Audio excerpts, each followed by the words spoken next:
तो hello guys, मेरा नाम है शैंकी और मैं आ चुका हूँ आप सबके साथ एक और नई शानदार कहानी लेकर जिसका नाम है अवतार। तो कहानी की शुरुआत में हमें एक डीप स्पेस दिखाया जाता है और ये ईयर होता है 2154 का। ये वो वक्त होता है जहाँ पर इंसानों ने धरती पर मौजूद सभी रिसोर्सेज को पूरी तरीके से खत्म कर दिया होता है, जिसके बाद और रिसोर्सेज की तलाश में इंसान एक नए प्लेनेट की खोज करते हैं जिसका नाम होता है पेंडोरा। तभी हमें उस स्पेसशिप के अंदर का सीन दिखाया जाता है जहाँ पर हमें जैक सली नाम के आदमी को दिखाया जाता है जो कि हमारा मेन लीड एक्टर होता है। जहां पर जैक बताता है कि हम लोग जब से धरती से चले हैं तब से सभी लोग इन स्लीपिंग चैम्बर्स में सो रहे होते हैं और धरती से निकले हुए उन्हें पूरा 6 साल का वक्त बीत चुका होता है। जैक हमें बताता है कि वो कभी भी इस प्रोजेक्ट का हिस्सा नहीं था बल्कि उसका भाई था जो कि एक साइंटिस्ट था, लेकिन इस प्रोजेक्ट पर निकलने के कुछ समय पहले ही एक चोर ने सिर्फ चंद पैसों के लिए उसकी गोली मारकर हत्या कर दी थी। लेकिन मेरे और मेरे भाई का डीएनए एकदम सेम था, इसलिए कंपनी ने मुझे उसकी जगह पर रख लिया क्योंकि कंपनी ने मेरे भाई के ऊपर काफी पैसा लगाया था, इसलिए वो इस प्रोजेक्ट को बंद नहीं करना चाहती थी। बल्कि मैं तो एक फौजी था जिसने जंग के दौरान अपने दोनों पैरों को खो दिया था।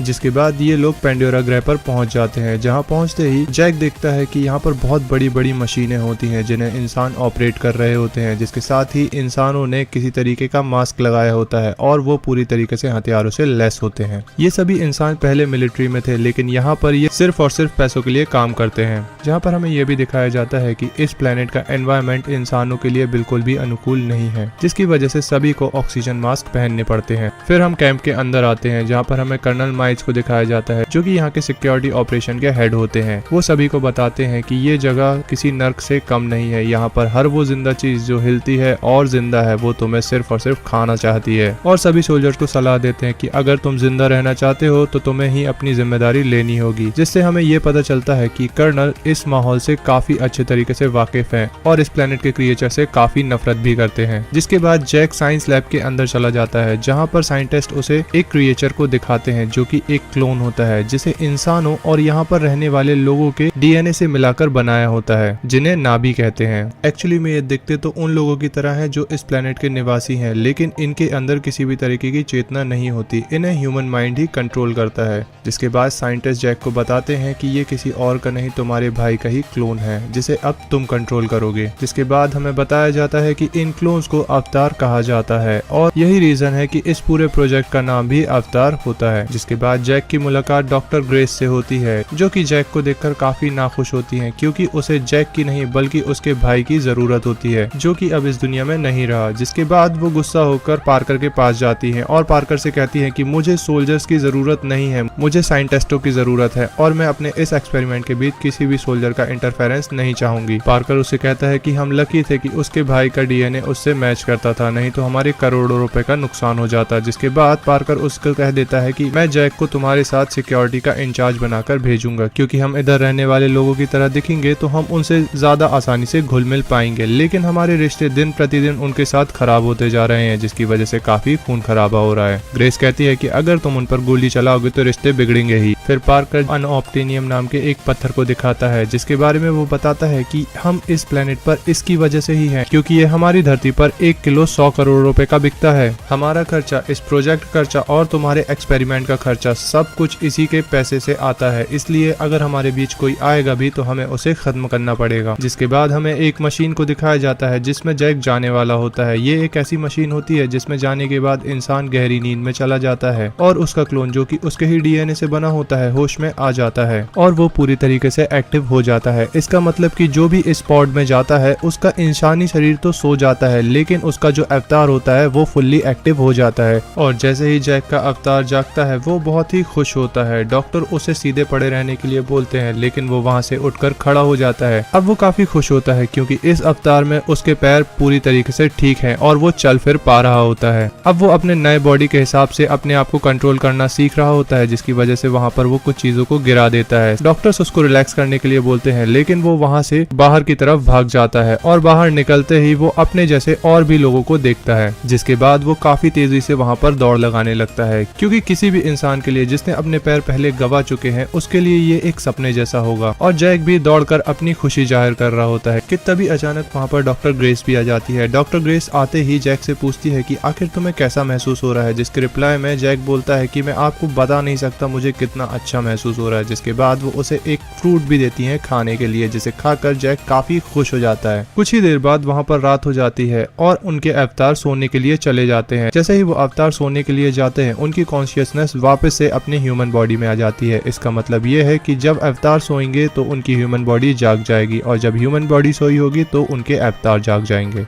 अब अगले दिन कर्नल माइल्स जैक को अपने पास बुलाते हैं और उसे बताते हैं कि मैंने तुम्हारा रिकॉर्ड देखा है, तुमने काफी जंगें लड़ी हैं और उनमें जीते भी हो, इसलिए मुझे तुम्हारे जैसे सोल्जर्स की काफी जरूरत है। मुझे इस साइंस प्रोजेक्ट से कोई भी मतलब नहीं है। जहाँ पर ये लोग रहते हैं, जहाँ पर इनका गाँव है, वहाँ पर बहुत सारा अनऑब्टेनियम है। मैं चाहता हूँ कि तुम उनके साथ जाओ, उनके बीच रहो और उन्हें अपनी तरफ करो, जिसके बाद जब हमें जरूरत होगी तब उन्हें गाँव खाली करने के लिए कह देना। अगर तुम मेरे लिए ये काम करोगे तो मैं तुम्हारी टांगे हमेशा के लिए ठीक करा दूंगा, तुम्हारी असली टांगे। जिस पर जैक कहता है कि मैं आपके लिए जरूर काम करूंगा। जिसके बाद जैक और उसके साथी अगले दिन जंगल की सैर के लिए निकल जाते हैं। कैंप से बाहर निकलते ही जंगल में उन्हें अलग अलग प्रकार के जानवर दिखाई देते हैं जो कि काफी खतरनाक होते हैं। अब ग्रेस पेड़ पौधों के सैंपल ले रही होती है। तभी जैक जंगल की सैर करने के लिए उनसे आगे निकल जाता है। तभी जैक एक काफी खूबसूरत फूल के पास पहुंचता है जिसे छूने की कोशिश वो करता है और तभी अचानक वो फूल बंद हो जाता है। जिसके बाद जैक को काफी अच्छा लगता है और वो सभी फूल को छूकर बंद करने की कोशिश करने लगता है कि तभी अचानक उसके सामने एक बड़ा ही खतरनाक क्रिएचर आ जाता है जिसे देखकर जैक काफी ज्यादा डर जाता है कि तभी वहाँ पर शोर सुनकर ग्रेस भी आ जाती है। ग्रेस वहाँ आते ही जैक से कहती है कि तुम बिल्कुल भी भागना मत, लेकिन वो क्रिएचर जैक की तरफ आगे बढ़ने लगता है। जैक ये भाप जाता है कि वो उसके ऊपर हमला करने आ रहा है। जिसके बाद जैक उसकी तरफ दौड़कर बहुत जोर से चिल्लाता है ताकि वो डर जाए और होता भी बिल्कुल ऐसा ही है। वो क्रिएचर डर जाता है लेकिन जैक से नहीं, उसके पीछे जो एक और खतरनाक क्रिएचर होता है उससे। अब ये इस प्लेनेट का सबसे खतरनाक क्रिएचर होता है जो कि अपने शिकार को पकड़ने में काफी माहिर होता है। जिसके बाद ग्रेस उसे देखते ही जोर से चिल्लाती है कि जैक भागो। जिसके बाद जैक उसे देखते ही भागना चालू कर देता है, लेकिन वो क्रिएचर भी जैक का पीछा काफी शिद्दत से करने लगता है। जिसके बाद जैक को अपनी जान बचाने के लिए एक झरने में कूदना पड़ता है। अब इसी भागम भाग में उसका हथियार भी उससे दूर हो जाता है। जिसके बाद वो झरने से बाहर निकल तो आता है लेकिन इस बीच वो अपनी टीम से काफी दूर हो चुका होता है। अब वो इस जंगल में भटक रहा होता है, उसे नहीं पता होता कि उसे कहाँ जाना होता है और ऊपर से उसके पास उसका हथियार भी नहीं होता है। तो वो एक लकड़ी को अपना भाला बना लेता है ताकि वो अपने आप को प्रोटेक्ट कर सके। इसी बीच वहाँ पर एक लड़की आ जाती है जो उसी प्लेनेट की निवासी होती है जिसका नाम नेटेरी होता है। वो अपना धनुष निकालकर जैक के ऊपर निशाना लगाने लगती है कि तभी अचानक उसके तीर पर एक अजीब सा क्रिएचर आके बैठ जाता है। जिसके बाद नेटेरी उसे नहीं मारती है। वहीं हमें दिखाया जाता है कि अब काफी रात हो चुकी है और जैक ने जैसे तैसे कर आग जला ली होती है, लेकिन वहाँ पर कुछ एलियन शिकारी कुत्ते जैक का पीछा करने लगते हैं। क्योंकि जैक के पास अब कोई हथियार नहीं होता तो वो अपने आप को आग से किसी तरीके से प्रोटेक्ट कर रहा होता है। अब जैक इन शिकारी कुत्तों को मार भी नहीं सकता था क्योंकि इनकी तादाद बहुत ज्यादा थी। तभी अचानक वहाँ पर नेटेरी आ जाती है और वहाँ पर एक एक करके सभी कुत्तों को मार भगाती है। जिसके बाद नेटेरी वहाँ से जाने लगती है, लेकिन हमारा जैक उसका पीछा करने लगता है और नेटेरी से कहता है कि मैं तुमसे तुम्हारी चीजें सीखना चाहता हूँ। जिस पर नेटेरी बोलती है कि आसमानी लोग हमसे हमारी चीजें नहीं सीख सकते क्योंकि नेचर ने उन्हें ये शक्ति नहीं दी है। फिर तभी अचानक जैक के ऊपर वही क्रिएचर्स उसे चारों ओर से घेर लेते हैं। नेटेरी ये सब देखकर काफी हैरान हो जाती है। जिस पर जैक उसे पूछता है कि ये सब आखिर क्या है। जिस पर नेटेरी उसे बताती है कि ये सब पवित्र आत्माओं के पेड़ के बीज हैं। मैंने आज तक ऐसा कभी नहीं देखा, तुम्हारी आत्मा बहुत ज्यादा पवित्र है। जिसके बाद नेटेरी उसे अपने कबीले के पास ले जाने लगती है कि तभी अचानक नेटेरी के कबीले के लोग वहाँ आ जाते हैं और जैक को बंदी बनाकर अपने कबीले के पास ले आते हैं, जिसका सरदार और कोई नहीं नेटेरी का पिता होता है और उसकी मॉम एक स्पिरिचुअल गुरु होती है जो वहाँ आकर जैक का खून टेस्ट करती है और सभी को बताती है कि ये एक पवित्र आत्मा है। अब इनमें से कोई भी बातें जैक को समझ नहीं आ रही होती हैं, फिर भी वो हिम्मत कर बोलता है कि मैं तुम सबसे तुम्हारे तरीके सीखना चाहता हूँ, तुम कैसे शिकार करते हैं और इस जंगल में कैसे सरवाइव करते हो। जिस पर नेटेरी की मॉम उसको सिखाने के लिए मान जाती है। ये सब होने के बाद जैक का अवतार वहाँ पर सो जाता है और उसकी आंखें वापस से उसकी इंसानी बॉडी में खुलती हैं। अब जैक के जिंदा होने पर सभी को काफी आश्चर्य होता है और सभी लोग काफी खुश भी होते हैं क्योंकि सभी को लग रहा था कि अभी तक उन लोगों ने जैक को मार दिया होगा। जिसके बाद जैक सभी को बताता है कि वो उनके कबीले में शामिल हो चुका है और वो लोग अब उसे सिखाने के लिए भी राजी हो चुके हैं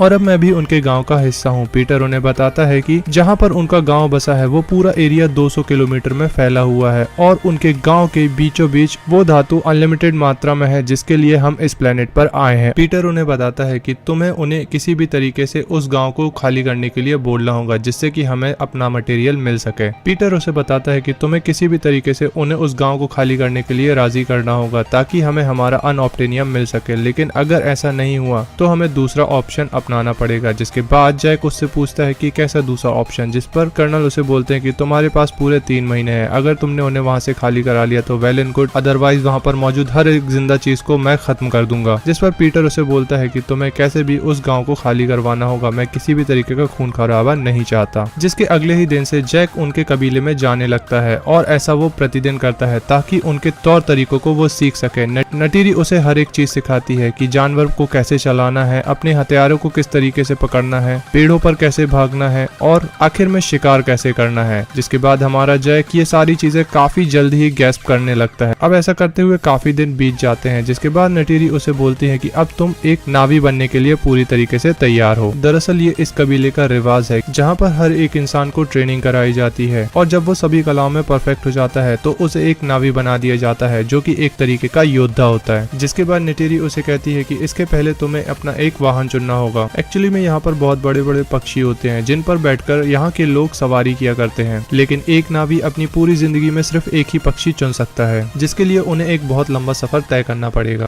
इन क्रिएचर्स को निगरान कहा जाता है। जिसके बाद सभी लोग अपने अपने निगरान को चॉइस करने के लिए वहाँ पर पहुँच जाते हैं। सबसे पहले जैक को भेजा जाता है। जैक नटीरी से पूछता है कि आखिर मुझे कैसे पता चलेगा कि मेरा इकरान कौन सा है। जिसके बाद नटीरी उसे बताती है कि वो तुम पर हमला करेगा। जिसके बाद जैक घबराते हुए आगे बढ़ता है कि तभी अचानक उसके ऊपर एक इकरान हमला कर देता है, जिससे थोड़ी देर लड़ने के बाद जैक उसको काबू कर लेता है। लेकिन उसको शुरू में उसे उड़ाने में थोड़ी तकलीफ हो रही होती है, लेकिन कुछ ही देर बाद वो उसे आसानी से उड़ाने लगता है। जिसके बाद जैक नटीरी के साथ आसमान की लंबी लंबी उड़ाने भरने लगता है। अब कहीं ना कहीं नटीरी जैक को पसंद करने लगती है और जैक भी नटीरी को पसंद करने लगता है कि तभी अचानक जब वो सैर कर रहे होते हैं उनके ऊपर एक बड़ा इकरान हमला कर देता है जो छोटे निकरानों को खा जाता है। उन दोनों को वहां से भागना पड़ता है। वो किसी न किसी तरीके से अपनी जान बचाकर वहां से निकल आते हैं, लेकिन वहां से बचने के बाद नटीरी उसे बताती है कि इसे क्रूप कहा जाता है और ये इन सभी का लीडर होता है।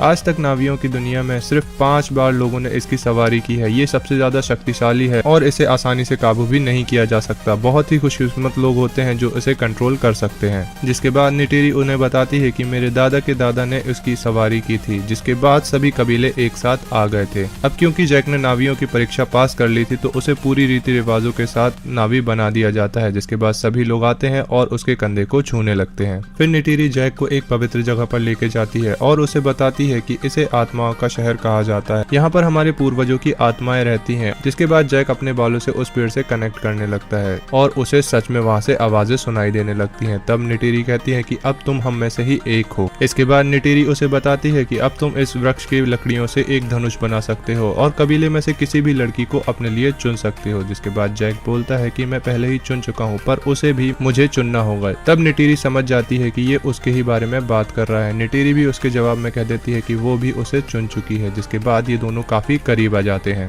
अब अगले दिन सुबह होते ही वहाँ पर एक बहुत बड़ी मशीन आ जाती है और वहाँ के वृक्षों को काटने लगती है। जिसके बाद नटीरी जैक को उठाने की कोशिश करती है, लेकिन जैक यहाँ पर सो चुका होता है और उसकी आंख अपने इंसानी शरीर में खुलती है। जिसके बाद तुरंत ही वो मशीन में वापस चला जाता है और उसकी आंख अपने अवतार में खुलती है। अब अपनी बॉडी में वापस आते ही जैक सभी को रोकने की कोशिश करता है। उन्हें रुकता हुआ ना देखकर वो वहाँ से एक पत्थर उठाता है और मशीन के कैमरे पर वार करने लगता है। ये सब देखकर एक सोल्जर उसके ऊपर फायरिंग करने लगता है। जिसके बाद आखिर में जैक को वहाँ से भागना ही पड़ता है। दरअसल अब 3 महीने पूरे हो चुके होते हैं, जिस वजह से कर्नल वहाँ पर हमला करने लगता है। जैक और नटीरी कबीले के पास जाते हैं जहाँ पर ग्रेस पहले से ही मौजूद होती है। वो सब उन्हें बताने के लिए आए होते हैं कि उन सब पर हमला होने वाला है, जितने जल्दी हो सके यहाँ से बाहर निकल जाएं। लेकिन कर्नल इस बीच उस फुटेज को देख लेता है जिसमें एक नावी उनके कैमरे पर हमला कर रहा होता है। ये और कोई नहीं जैक ही होता है। जिसे देखने के बाद कर्नल गुस्से में आकर स्लीपिंग पॉड्स की तरफ चल देता है जहाँ पर जैक सो रहा होता है। वहाँ पहुँचते ही कर्नल सबसे पहले डॉक्टर ग्रेस को उस मशीन से डिस्कनेक्ट कर देता है, जिसकी वजह से उसका अवतार सबके सामने बेहोश हो जाता है और इसके बाद ही वो जैक को भी वहाँ से बाहर निकाल लेता है। बाहर निकलते ही जैक काफी गुस्सा होता है। जिसके बाद कर्नल उन दोनों को पकड़कर पीटर के सामने ले जाता है। ग्रेस वहाँ पहुंचकर पीटर को समझाने लगती है कि वहाँ पर हजारों की तादाद में परिवार रहते हैं, वहाँ छोटे छोटे बच्चे हैं और हर एक पेड़ एक दूसरे से कनेक्टेड है। जिसके बाद पीटर डॉक्टर ग्रेस से कह देता है कि तुम्हारे पास सिर्फ 1 घंटा है, जितनी जल्दी हो सके उस जगह को खाली करवा लो। जिसके जिसके बाद डॉक्टर ग्रेस और जैक तुरंत ही उस मशीन के अंदर चले जाते हैं और अपने अवतार में वापस आ जाते हैं। होश में आते ही वो उन लोगों को समझाने की कोशिश करते हैं कि इंसानी लोग यहाँ पर आने वाले हैं और वो यहाँ आते ही तुम सब पर हमला कर देंगे। जिसके बाद नटेरी जैक से पूछती है कि क्या तुम्हें ये सब पता था कि होने वाला है। ना चाहते हुए भी जैक को हाँ बोलना पड़ता है। जिसके बाद नटेरी काफी गुस्सा हो जाती है और नावी जैक और डॉक्टर ग्रेस को बंदी बना लेते हैं। और नटेरी के पिता जो कि कबीले के सरदार होते हैं कहते हैं कि हम उन इंसानों के खिलाफ लड़ेंगे और अपनी सर और जमीन के लिए उन्हें यहाँ से मार भगाएंगे। वहीं कर्नल अपनी पूरी फौज को लेकर जंगल के बीच में पहुंच जाता है। यहाँ पर एक बहुत विशाल पेड़ होता है जो कि इस प्लेनेट में और कहीं नहीं होता। जिसके तुरंत ही बाद कर्नल अपनी शिप से जैक और डॉक्टर ग्रेस को बंदी बना हुआ पाता है। जिसके बाद वो समझ जाता है कि ये दोनों अपने काम में असफल हुए। इतना देखते ही कर्नल अपने आदमियों से ओपन फायर करने के लिए बोल देता है। जिसके बाद सारे इंसान मिलकर उस पेड़ के ऊपर एक के बाद एक बम बारूद गिराने लगते हैं और इस वजह से हजारों की तादाद में नावी मारे जाते हैं और जहाँ देखो वहाँ तबाही का माहौल हो जाता है। सारे के सारे नावी अपनी जान बचाकर वहाँ से भागने लगते हैं क्योंकि वो चाहकर भी किसी भी तरीके से इंसानी मशीनों का सामना नहीं कर सकते थे। तभी वहाँ पर नटेरी की माँ चाकू लेकर जैक और डॉक्टर ग्रेस के सामने आती है और जैक और डॉक्टर ग्रेस की हाथ की रस्सी को खोलकर उन्हें उनकी मदद करने के लिए कहती है और कहती है कि मेरी बच्ची का ध्यान रखना। वहाँ से आजाद होते ही जैक उनकी मदद करने की कोशिश करता है। इसी बीच उनका विशाल पेड़ जो कि अब काफी घायल हो चुका था गिरने लगता है, जिसे देखकर सभी नावी मायूस हो जाते हैं और वहाँ से भागने लगते हैं। इसी फाइट के बीच हमें यह भी दिखाया जाता है कि नटेरी के डैड भी अब इस दुनिया में नहीं रहे हैं। वहीं दूसरी तरफ कर्नल ग्रेस और जैक की मशीन को बंद कर देता है और उन्हें वहाँ से बाहर निकाल लेता है। इस वजह से उनके अवतार भी लड़ाई के मैदान में बेहोश हो जाते हैं। इस वजह से जैक और ग्रेस उन पर काफी भड़क रहे होते हैं। अब इतना होने के बाद भी जैक और उसके साथियों को बंदी बना लिया जाता है। इंसानी पायलट में भी एक पायलट होती है जिसे लगता है कि यहाँ के प्लेनेट के लोगों के साथ हम काफी गलत कर रहे हैं। जिसके बाद वो जैक और उसके साथियों को वहाँ से भगाकर बाहर ले जाती है और उनके स्लीपिंग पॉड्स को भी उठाकर कहीं और शिफ्ट कर देती है ताकि वो दोबारा पकड़े न जाएं और उन्हें कोई रोक न सके। जिसके तुरंत ही बाद जैक और उसके साथी वापस से स्लीपिंग पॉड के अंदर चले जाते हैं। अगले ही पल जैक की आंखें बर्बादी भरे माहौल में खुलती है जहाँ पर सिर्फ राख ही राख होती है। जिसके बाद जैक कहता है कि मुझे उनकी जरूरत है और उन्हें मेरी। अब मुझे अपनी वफादारी का एक बार फिर से सबूत देना होगा। जिसके बाद वो अपने इकरान के ऊपर चढ़कर वहाँ से निकल जाता है। वहाँ से निकलते ही वो क्रूक के पास पहुँचता है जो इधर का सबसे बड़ा इकरान होता है। जिसके बाद जैक अपने इकरान को क्रूक की तरफ ले जाने लगता है और क्रूक के ऊपर छलांग लगा देता है। वहीं हमें दूसरी तरफ नावी लोगों को दिखाया जाता है जो कि अपने लिए प्रे कर रहे होते हैं कि तभी अचानक उनकी नजर अपनी ओर आ रहे इकरान पर पड़ती है, जिसे देखकर वो सभी समझ जाते हैं कि ये तो सबसे खतरनाक इकरान है और सभी काफी घबरा जाते हैं। लेकिन जैसे ही वो नीचे उतरता है तो उसकी सवारी और कोई नहीं जैक कर रहा होता है, जिसे देखकर काफी लोग आश्चर्य में आ जाते हैं क्योंकि आज तक सिर्फ 5 ही लोग क्रूक की सवारी करने में सफल हुए थे।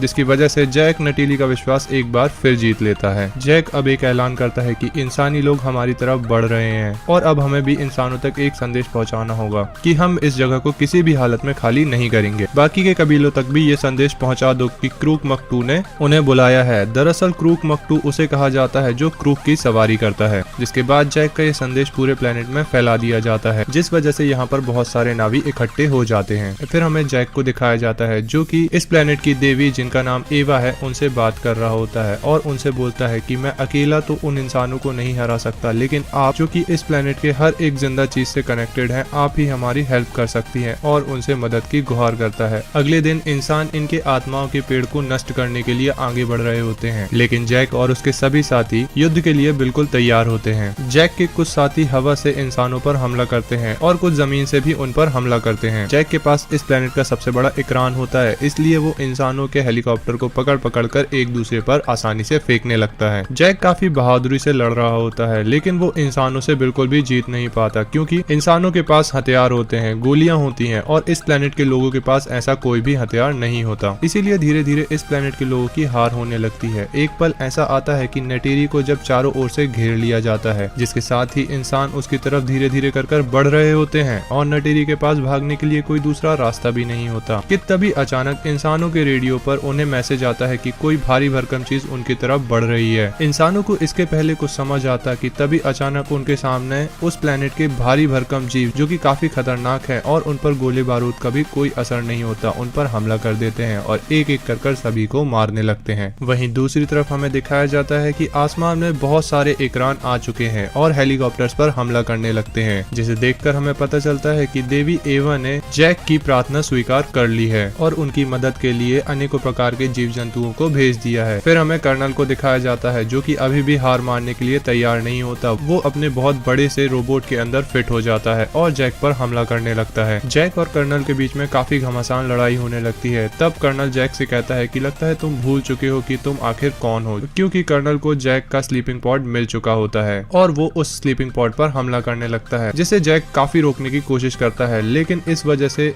उसकी नींद टूटने लगती है, जिस वजह से उसका अवतार अब काफी कमजोर पड़ने लगता है। फिर कर्नल जैक को बालों से पकड़कर उठा लेता है और कहता है कि अब तुम्हारा खेल खत्म। वो उसे मारने ही वाला होता है कि इतने में नटीरी वहाँ पर आ जाती है और अपने जहरीले तीर से कर्नल पर हमला कर देती है, जो कि सीधे कर्नल के दिल के आर पार हो जाता है। और इस सब के बीच जैक पूरी तरीके से बेहोश हो चुका होता है। एक्चुअली में वो अपने स्लीपिंग पॉड से जाग चुका होता है। वो इस माहौल में ज्यादा देर तक जिंदा नहीं रह सकता, जिसके बाद हमें दिखाया जाता है कि जैक काफी कोशिश करके ऑक्सीजन मास्क तक पहुंचने की कोशिश करता है, लेकिन उसके पैरालाइज पैर की वजह से वो उस तक नहीं पहुंच पाता, जिसके बाद जैक अब इस प्लेनेट पर अपनी आखिरी सांसें ले रहा होता है। वहीं दूसरी तरफ नटीरी जैक के अवतार को उठाने की काफी कोशिश करती है, लेकिन उसे ये समझ से ज्यादा देर नहीं लगती कि जैक का इंसानी शरीर अंदर है और वो अंदर आकर जैक को उठाने की कोशिश करने लगती है। लेकिन कुछ देर बाद उसको समझ में आता है कि जैक को उसके ऑक्सीजन मास्क की जरूरत है। वो उसे ऑक्सीजन मास्क पहना देती है, जिसके बाद जैक वापस से होश में आ जाता है। पर जैक अब इस प्लेनेट से वापस नहीं जाना चाहता था, इसीलिए सभी इंसानों को वापस उनकी धरती पर भेज दिया जाता है। लेकिन जो लोग दिल के साफ हैं उन्हें रुकने के लिए अनुमति मिल जाती है। जैक भी इसी प्लेनेट पर रुक जाता है, जिसके बाद जैक के इंसानी शरीर को पवित्र आत्मा के पेड़ के नीचे ले जाया जाता है और उसके क्लोन को भी। फिर सभी नावी लोग मिलकर पवित्र आत्माओं के पेड़ से प्रार्थना करने लगते हैं, जिसके बाद जैक की आत्मा अपना इंसानी शरीर छोड़कर अब उस क्लोन वाले शरीर में हमेशा के लिए आ चुकी होती है, जिससे हमें पता चलता है कि जैक अब पूरी तरीके से एक नावी बन चुका है। इसके साथ ही इस मूवी का एक्सप्लेनेशन खत्म हो जाता है। तो कहानी की शुरुआत में हमें दिखाया जाता है कि नटारिया और जैक ने मिलकर उन सभी इंसानों को मार भगाया है जो उनके प्लेनेट पर कब्जा करने के लिए आए हुए थे।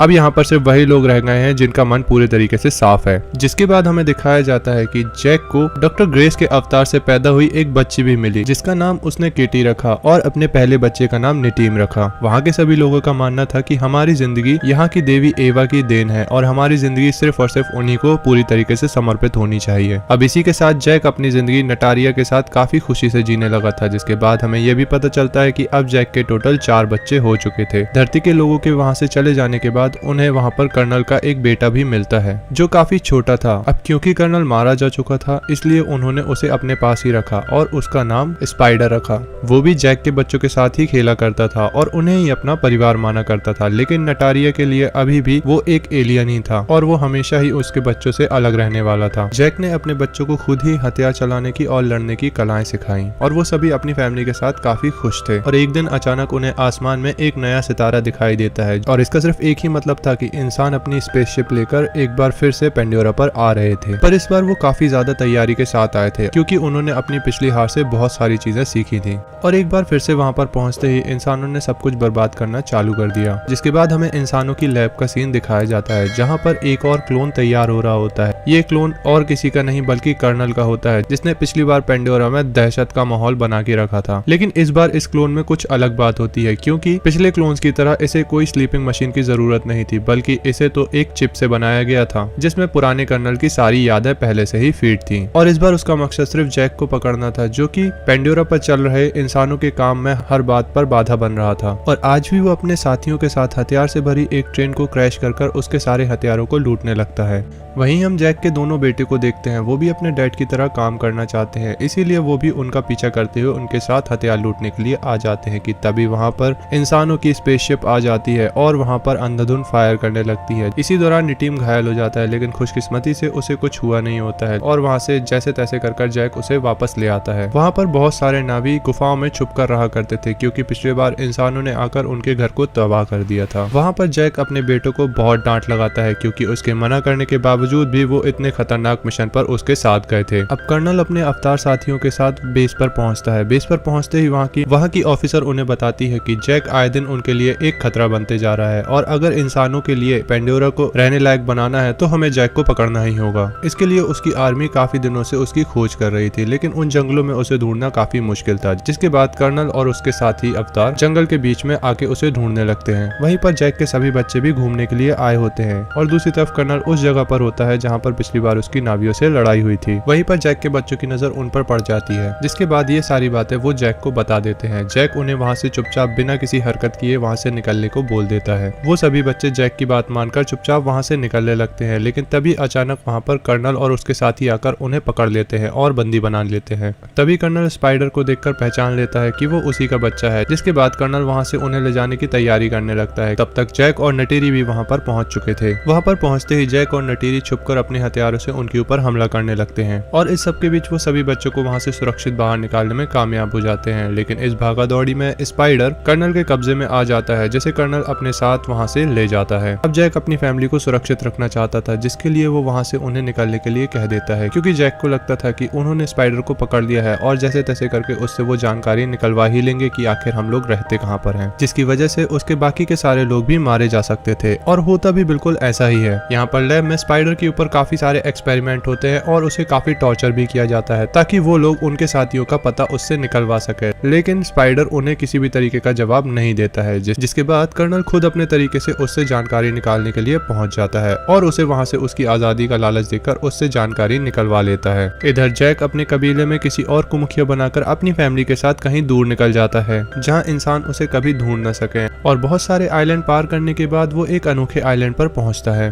वहाँ पर लोग पानी और जमीन दोनों में रहने में सक्षम थे। अब अपने से अलग लोगों को देखकर वहाँ पर सभी लोग उन्हें घेर लेते हैं और उन्हें देखकर काफी हैरान भी थे कि तभी वहाँ पर उनका मुखिया भी आ जाता है और जैक उनसे आग्रह करने लगता है कि उन्हें और उनकी फैमिली को वहाँ पर रहने दिया जाए। लेकिन उनका मुखिया उनसे कहता है कि हम लोग पानी के अंदर रहने वाले हैं, तुम हम लोगों के साथ कैसे रहोगे। जिसके बाद जैक कहता है कि मैं अपनी पूरी कोशिश करूंगा कि हम आपके तौर तरीकों को सीख सकें और आप लोगों के साथ रहने के काबिल बन सकें। जिसके बाद मुखिया उनकी बातों को मान जाता है और अपने बच्चों से वहाँ के तौर तरीके उन्हें सिखाने के लिए बोल देता है। जिसके बाद उसी दिन से वो पानी में रहने की और वहाँ के क्रिएचर्स की सवारी करने की कोशिश करने लगते हैं। लेकिन शुरू में उन्हें पानी के नीचे सांस रोकने में काफी दिक्कत हो रही थी और साथ ही साथ वहाँ के क्रिएचर्स से भी घुलने मिलने में और उनके साथ तैरने में काफी दिक्कतें आ रही थी। लेकिन किटी यहाँ पर पानी के अंदर काफी आसानी से सांस ले पा रही थी। इसके बाद हमें दिखाया जाता है कि जैक भी वहाँ के मुखिया के साथ मिलकर वहाँ के क्रिएचर्स के साथ पानी में तैरने की कोशिश कर रहा होता है, लेकिन जैक को भी यहाँ पर काफी ज्यादा परेशानी आ रही होती है। वहीं दूसरी तरफ कर्नल स्पाइडर को लेकर अपने लिए एक इकरान चूज करने के लिए निकल जाता है, ताकि वो पूरी तरीके से नावी बन जाए, जहाँ पर उसे जल्द ही एक इकरान मिल भी जाता है। यहाँ पर जैक के बच्चे भी वहाँ के माहौल के हिसाब से अपने आप को काफी आसानी से ढाल लेते हैं। एक दिन मुखिया का लड़का और उसके कुछ दोस्त किटी की हरकतों का मजाक उड़ाते हैं, जिसकी वजह से किटी के भाई निटीम और रॉक की उससे लड़ाई हो जाती है, जिसकी वजह से जैक उसे काफी डांटता है और उसे बोलता है कि हमें यहाँ पर रहना है, इसलिए यहाँ पर हमें दोस्त बनाने होंगे, ना कि दुश्मन। जिसके अगले ही दिन रॉक मुखिया के बेटे से मिलता है और उसकी तरफ दोस्ती का हाथ बढ़ाता है, लेकिन मुखिया का बेटा उससे झूठी दोस्ती का दावा करके उसे अपने साथ एक सुनसान आइलैंड पर ले जाता है और उसे बोलता है कि यहाँ पर हम अक्सर शिकार करने के लिए आते हैं। और जैसे ही रॉक्स वहाँ पर शिकार करने के लिए आगे बढ़ता है, वो सारे वहाँ से भाग जाते हैं। और जैसे ही रॉक्स एक मछली का शिकार करता है, वो अपने पीछे मुड़कर देखता है और किसी को ना पाया देखकर वो समझ जाता है कि उसे धोखा दिया गया है और सभी लोग उसे छोड़कर जा चुके होते हैं। और तभी अचानक उसके ऊपर एक बड़ी सी मछली हमला कर देती है। वो अपनी जान बचाने के लिए वहाँ से भागता है और भागकर एक पत्थर के पास आकर छुप जाता है, लेकिन अब उसकी सांस खत्म होने लगी थी, जिसके लिए वो सांस लेने के सतह पर आने की कोशिश करता है। तभी अचानक उसके सामने वो मछली फिर से आ जाती है और उसके ऊपर हमला करने लगती है। फिर कहीं से अचानक एक बहुत बड़ी वेल आकर उस मछली को मार देती है, लेकिन रॉक्स की सांसें अब खत्म होने लगी थी और वो डूबने लगता है। लेकिन कुछ देर बाद जब उसकी आंखें खुलती है तो वो अपने आप को उसी वेल के ऊपर पड़ा हुआ पाता है, जिसके बाद वो उस वेल का दिल से शुक्रिया अदा करने लगता है कि तभी उसकी नजर वेल के फिन पर पड़ती है, जिसमें एक बड़ा सा हुक फंसा हुआ होता है। जिसके बाद रॉक्स पानी में जाकर उसके हुक को निकाल देता है। फिर हमें देखकर ये समझ में आता है कि अब वो दोनों काफी अच्छे दोस्त बन चुके हैं। जिसके बाद वो वेल रॉक्स को अपने साथ बिठाकर उसके आइलैंड में छोड़ने लगती है, जहाँ पर उसे पहले ही सारे लोग ढूंढ रहे होते हैं। ये सब देखने के बाद मुखिया काफी गुस्से में आ जाता है और अपने बच्चे को सजा देने की बात कहता है। जिसके बाद रॉक्स कहता है कि इसमें सारी गलती उसकी थी, आपके बेटे की कोई भी गलती नहीं है। जिसके बाद अब मुखिया का बेटा और रॉक्स काफी अच्छे दोस्त बन जाते हैं। अगले दिन रॉक्स सभी को बता रहा होता है कि उसकी जान एक वेल ने बचाई, जिसका एक फिन कटा हुआ है। जिसे सुनने के बाद मुखिया की बेटी उसे पहचान लेती है और उसे बताती है कि उसे टुकून कहा जाता है, लेकिन जिसे उसने देखा उसका नाम पायाकन है, जिसे सबसे अकेला कर दिया गया और उसके साथ अब कोई भी नहीं रहता, क्योंकि सभी का मानना था कि उसने बहुत सारे नावियों को मारा था। लेकिन ये सारी बातें रॉक्स मानने के लिए तैयार ही नहीं था, क्योंकि उस वेल ने उसकी जान बचाई थी। जिसके बाद रॉक्स वहाँ से सीधा निकलकर पायाकन से मिलने चला जाता है और वहाँ जाकर उससे पूछने लगता है कि तुम्हें सबसे अकेला क्यों कर दिया गया, क्या तुमने सच में बहुत सारे नावियों को मारा था। लेकिन इस सब का जवाब देने के पहले ही पाइकन उसे लेकर समुद्र की गहराइयों में चला जाता है। जिसके बाद हमें कर्नल को दिखाया जाता है जो अभी भी जैक की तलाश कर रहा होता है। जिसके बाद वो एक बहुत बड़े शिप पर आ जाता है जो टुकून का शिकार किया करता था और उस शिप की मदद से वो हर एक आइलैंड पर जाकर जैक की तलाश करना चाहता है। और कुछ ही देर बाद वो उस आइलैंड पर पहुंच जाते हैं और वहाँ के लोगों को टॉर्चर कर जैक के बारे में पूछने लगते हैं, लेकिन वहाँ के लोग उसे कुछ भी नहीं बताते, जिससे गुस्सा आकर कर्नल वहाँ के लोगों का सारा गांव जला देता है। वहीं जैक और उसकी फैमिली गांव के दूसरे छोर में होते हैं जहाँ पर वहाँ का मुखिया उसे बताता है कि वो लोग तुम्हें ढूंढते हुए गांव तक पहुंच गए थे और उन्होंने सारे गांव को भी जला दिया है। लेकिन गांव वाले अभी भी उसे कुछ बताने के लिए तैयार नहीं थे। जिसके बाद कर्नल को एक आइडिया आता है और वो लोगों से कहता है कि हम यहाँ के टुकून का शिकार करेंगे जिससे कि यहाँ के लोगों को हमारी ताकत का अंदाजा हो सके। इधर रॉक्स पाइकन के साथ बॉन्ड बनाकर उसके बारे में जानता है कि उसको सबसे अलग क्यों किया गया।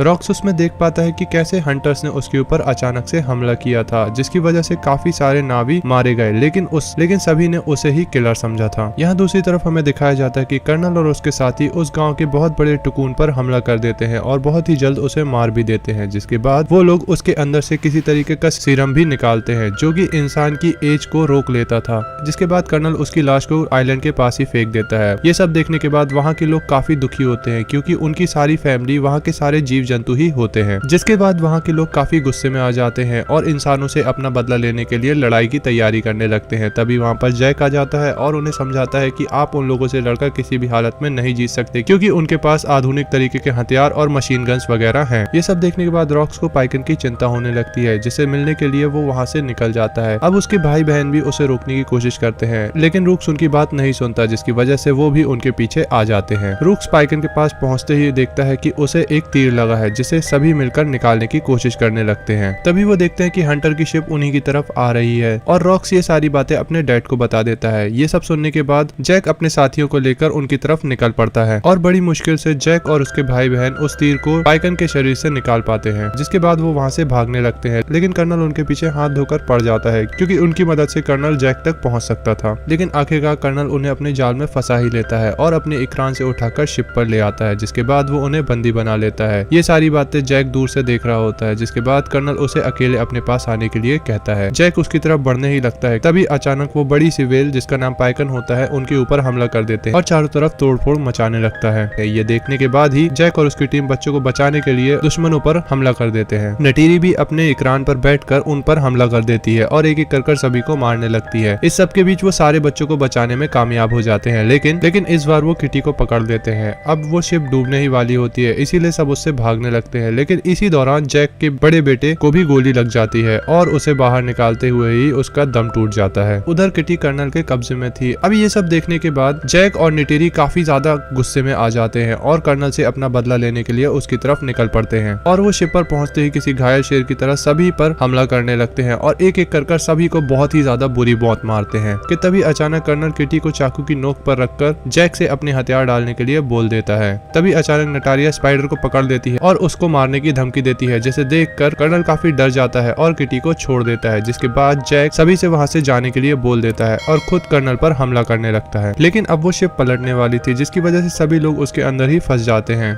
कि तभी अचानक जैक कर्नल को पकड़ देता है और उसे मारकर पानी के अंदर फेंक देता है। लेकिन उसकी भी सांसें खत्म हो रही थी और उसे भी वहां से बाहर निकलने का कोई रास्ता नहीं मिल रहा था। इधर निटेरी भी अपनी सबसे छोटी बेटी के साथ शिप में फंसी हुई थी क्योंकि उसे भी बाहर निकलने का कोई रास्ता नहीं मिल रहा था। तभी वहां पर किटी आ जाती है और अपनी माँ को वहां से निकलने का रास्ता दिखाती है और दूसरी तरफ हमें दिखाया जाता है कि जैक को भी उसका बेटा रॉक्स बाहर निकाल लाता है। जिसके बाद स्पाइडर भी उस शिप से बाहर आ रहा होता है। तभी उसकी नजर कर्नल पर पड़ती है। ना चाहते हुए भी वो उसे पानी से बाहर निकाल लाता है। तब कर्नल उसे अपने साथ चलने के लिए कहता है लेकिन स्पाइडर उसे मना करके वहां से निकल जाता है और हमें दिखाया जाता है कि जैक का बेटा जो कि अब इस दुनिया में नहीं रहा उसे भी एवा के साथ मिला दिया जाता है। जिसके साथ ही ये मूवी खत्म हो जाती है। तो अगर आपको मेरा एक्सप्लेनेशन पसंद आया हो तो please like share and subscribe जरूर कीजिए।